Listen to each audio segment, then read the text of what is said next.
talking with the merger committee, it's become apparent that we have an interpretation issue with SWAPA regarding the Atlanta fence, and Katz has even highlighted that there's a bit of loose language. So right now Southwest is actually considering agreeing to no downgrades between now and the end of 2012. I guess ultimately that's a cumulative promise not to downgrade any Airtran or Southwest captains for, I guess would be, what, 8 months, right? So 8 months.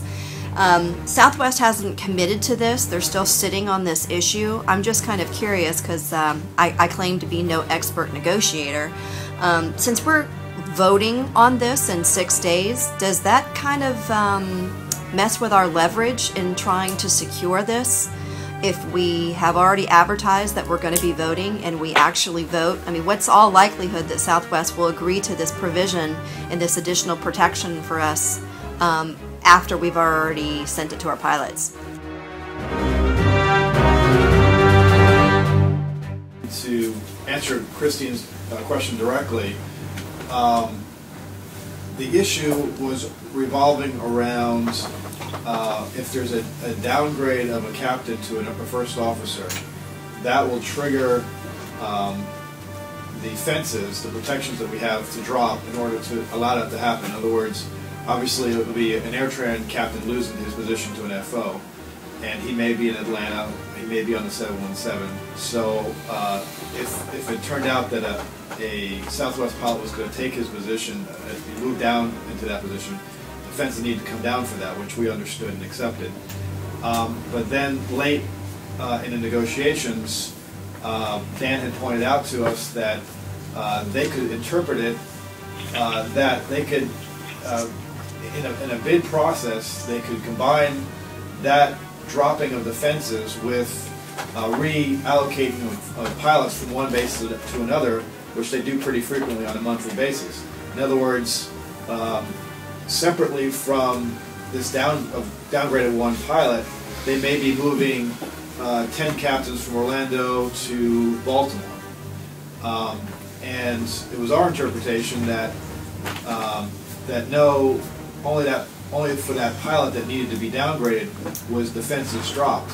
SWAPA's interpretation was no, during that 1 month bid period, or that cycle, if one guy got downgraded, then the fences dropped, and anybody that had a displacement by their name could actually take a position in Atlanta or on a 717 because the fences were down at that point. So we didn't agree with that, and they didn't agree with us.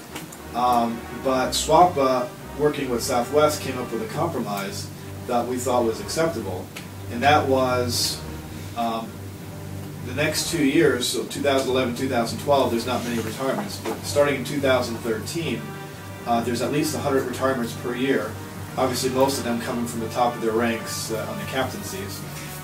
So if Southwest wanted to reduce the number of captains in their system, they could do it just by not replacing those people, those captains that left due to retirements, and not have to actually downgrade a pilot.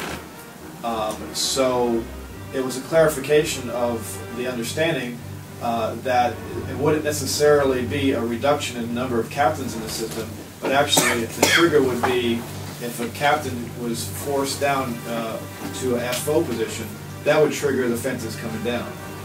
And with that, we agreed that that was acceptable, and that interpretation, and that was acceptable, and we agreed to those terms. Coming through 2013, like I mentioned, there's enough retirements to do that where they don't actually have to downgrade somebody. So we felt that that took away that risk of, first of all, downgrades where the fences would drop, and so we found that acceptable. Now, so we agreed to those terms as they were. Now, as far as what Christine was talking about, Southwest, or I should say SWAPA, is looking to get an additional thing from Southwest. Will there be no downgrades for 2011, 2012? 2011 would help them, of course, for this fall, and 2012 would help us because it would be after the transition had begun. So we said that's fine, but we're also fine with the interpretation of what triggers the fences to drop, and that is directly a captain being downgraded to FO, which we agree with Southwest and SWAPA that's unlikely, considering after 2013 that any reductions that they need to make can be done just through not training new pilots to be captains due to the attrition.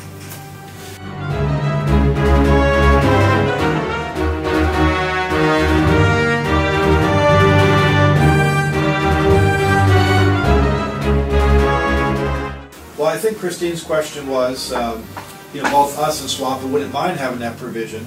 It's not, I think maybe she misunderstood me.